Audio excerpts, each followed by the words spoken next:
Feather the Redeemed versus Borborygmos Enraged. We've got lands in hand and a little bit of ramp. Gonna keep that one. And we can go for the obnoxious Aurelia's Fury little combination of cards once we get Feather into play. We'll be able to start doing that as soon as turn 4, as far as I can tell. Start things off with a Boros Pain land, and then we'll aim for Cold Steel Heart next turn. Alright, getting to Sword of Feast and Famine. We're making some nice draws here. Like another land or two though. So we'll get that down. We need... I think we've got more white in the deck, so we'll name white with that. Then a Tectonic Reformation from our opponent. Their lands will now have cycling. I've had my eye on this card and I haven't actually used it yet. Maybe in Lord Windgrace. Can't remember if I have added it to that deck or not. Okay, so a Stoneforge Mystic. We've already got a decent land in hand, so let's just go for Feather here. And we'll have to hope that our opponent doesn't have removal. Worst case scenario, I suppose we just go in for Stoneforge Mystic and then the turn after play and equip the Sword of Feast and Famine. Nissa's Pilgrimage from our opponent. I would assume that most of their ramp is non-creature, so I might just go in for the Aurelia's Fury combination here. Didn't go for any red lands, which is noteworthy. Yeah, and seeing as how we're not drawing into lands, I think we need to slow our opponent down, so let's go for Feather. And then at the beginning of our opponent's upkeep, we'll go Aurelia's Fury, 1 on our opponent, 1 on Feather. And we'll say OK there and pay for it. And we've been over this combo before, but I haven't played Feather in a while.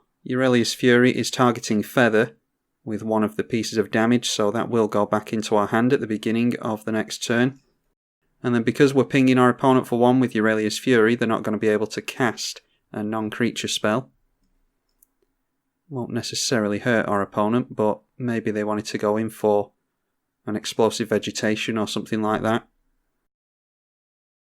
Dropping a land and getting into Yavimaya Elder. Yeah, so if we get into a land this turn, I think we're going to forego that little combination that we've got. Although I suppose we could go in for Sword of Feast and Famine, play and equip, hit our opponent, and still have this held up, couldn't we? So yeah, let's go for that. We don't have any protection from red in the deck because we want to be able to target our Feather. But I doubt there's any red spells that our opponent can cast here. So we'll have them discard a card. And next turn, if we keep our Feather in play with the sword equipped, we'll be able to go for double cleave for double discard on our opponent as well. Okay, managed to hit our opponent there, so they discarded a forest. And we get to untap our land, so we can go for that Aurelia's Fury play again. Deciding to sacrifice Yavimaya Elder, so that is a couple of basics and a card draw. And our opponent grabbed a couple of mountains there. So again, at the beginning of the turn, we'll ping them, ping Feather, and say OK. Okay, in response, our opponent's going for Cross and Grip, so we're forcing them to do that during their upkeep, which is good. That takes us out of our Sword of Feast and Famine, though. And now they've only got 3 mana for their turn. They do have a mountain to play, don't forget. And they're deciding to just cycle some lands here. They've gotten rid of some forests and a Forgotten Cave. We get into another land, which is excellent. So we will go for Stoneforge Mystic. Yeah, let's just see what we can grab with Stoneforge Mystic first. Playing her over the Open the Armory, because we can cheat mana costs with the Stoneforge Mystic. Yes, we will use her ability. Yeah, so how about we go for a Champion's Helm Yeah, I think a Champion's Helm will be fine here. And then we're just on the Aurelia's Fury plan again, I think. This will put our opponent at 11. Then if we've got Champion's Helm, that'll be an extra 5. With Double Strike is 10. Do we have the mana to do that? That'll be 2 if Stoneforge Mystic stays in play. Equip with 1. Oh, and we could actually hard cast that and then go for Double Cleave next turn. Yeah, so I think we've got our opponent here. Just have to hope that we actually manage to... Oh, and I passed through the upkeep step there. So our opponent will get the chance to cast a non-creature spell during their main. That's a mistake due to my concentrating on commentary. Well, they have Flametongue Karvu anyway, so maybe should have gone for that Champion's Helm. In fact, we should have gone for Champion's Helm there, especially if I was going to forget about Aurelia's Fury. Alright, so seeing as how we're doing nothing else, let's go for... We don't have the mana to do that, do we? I was going to get rid of the Flametongue Karvu.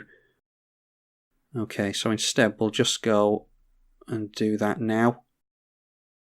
Going for the Aurelia's Fury during our opponent's main phase again. And even if Feather leaves play, which it's going to the Flametongue Karvu, we are still going to be able to get the Aurelia's Fury back. So really hoping for a land here. If we get into a land, we can cheat out the Champion's Helm with Stoneforge Mystic and replay Feather. But we do not. We get protection for Feather. But we don't have the mana to go for that, unfortunately. Let's go for the Swiftfoot Boots with the Open the Armory.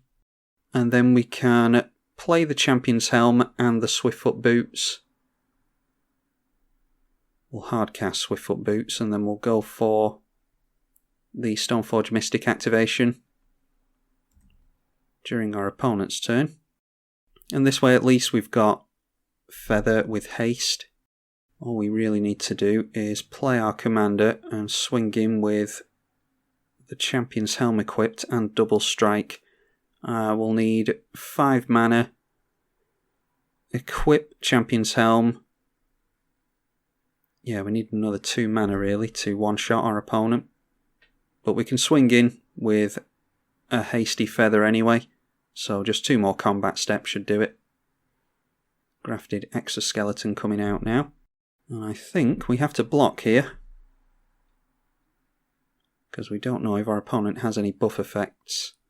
So let's jump with the Stoneforge Mystic. And then we will tap that down and we'll cheat this Champion's Helm into play. And then we take no infect damage. Our opponent's got 3 cards left in hand. And they go for a Hull Breach, destroy a target artifact. They're going for the Champion's Helm over the haste. That's actually a good idea. I'm surprised our opponent knew to do that. So they're not as worried about the haste as they are the buff. That's probably because, yeah, maybe it's because we can block this effectively. Okay, another land is excellent. We'll grab Plateau there.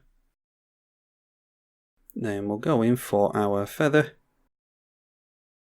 So I'm just wondering, yeah, they seem very eager for us not to have the Champion's Helm in play, hence the reason they destroyed it. I think that's so that we don't chump block the Flametongue Karvu. I think they've got a pump spell here. I'm actually going to allow this thing to come through, and if they don't pump it, they just hit us for 6 infect damage and it's not the end of the world. If they do pump it, we get it out of their hand and we can use the Long Road Home on that thing. It does mean that because we were light on mana, we don't have hexproof on Feather, unfortunately. Yeah, they're going straight through to combat. Oh, actually, what we could do is block and go for Long Road Home, couldn't we? I think that would be a better idea, so let's go for that.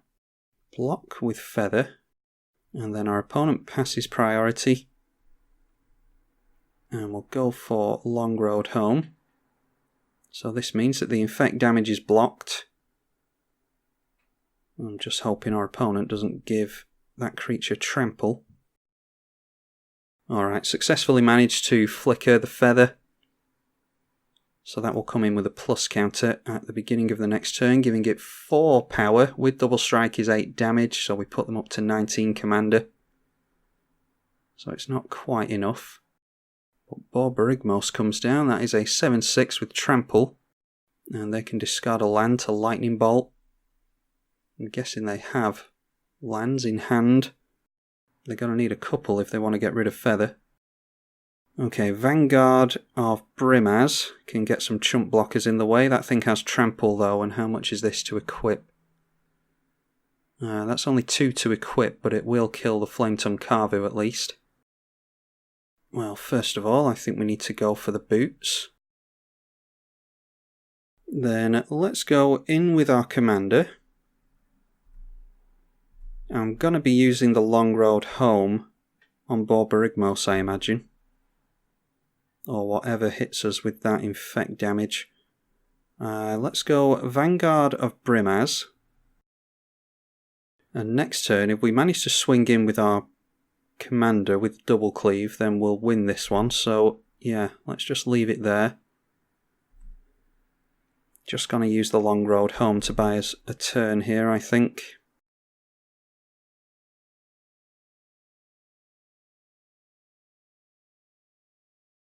A Decimate from our opponent. Now, do they have a couple of lands in hand is the question. They can destroy an artifact, a creature, an enchantment and a land. Well, we'll certainly tap that for mana. Yeah, I think we're still using Long Road Home. If they've got removal for the Feather, then so be it. Okay, Snake Umbra on that thing. We can make that fall off with Long Road Home if we want to. And we're going to take a hit for 14 here, including 6 infect damage. Our opponent's only got 1 mana held up though, so if we... I'm just wondering how many lands they've got for lightning bolts. 8, 9, 10, 11, 12, 13, yeah, it's 14. If they've got a land, they can bolt us, is the problem. I'm assuming they don't have a big enough buff to get rid of us with infect. So let's just keep ourselves from taking a hit from Borborygmos here. And we can knock off the Snake Umbra while we're at it. Okay, and Borborygmos goes back into the command zone as well. That's an issue with Magic Online. Our opponent didn't change the zones there. So we'll just take the hit for 6 infect. And then we'll see if our opponent has removal. Oh, they fixed it. Okay, that's interesting. So it did come back out of the command zone. That's good. So Magic Online has been fixed in that regard. So we can change the zones back. We'll go for a mountain. Let's attempt to win this one. Should be able to get our opponent with double strike here. Double strike onto our opponent. We'll get the double cleave back at the end of the turn. And there we are, managed to get that done.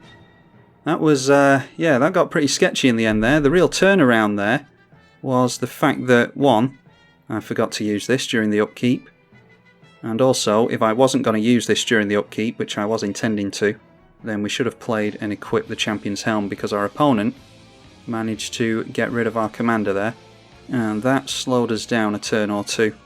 But we managed to cobble together a victory anyway, because I absolutely think that if we had allowed them to hit us for 14, they could have discarded a land and lightning bolted us and taken us out of the game there. Unfortunately, we can't see which cards are in their hand. It might have been that they'd drawn into a land with the Snake Umbra as well, actually, so yeah, I think that was a risk worth taking, and apparently it might have won us the game. Hopefully you all enjoyed this revisit to Feather. I'm tribalkai on the EDH channel. Thank you for watching.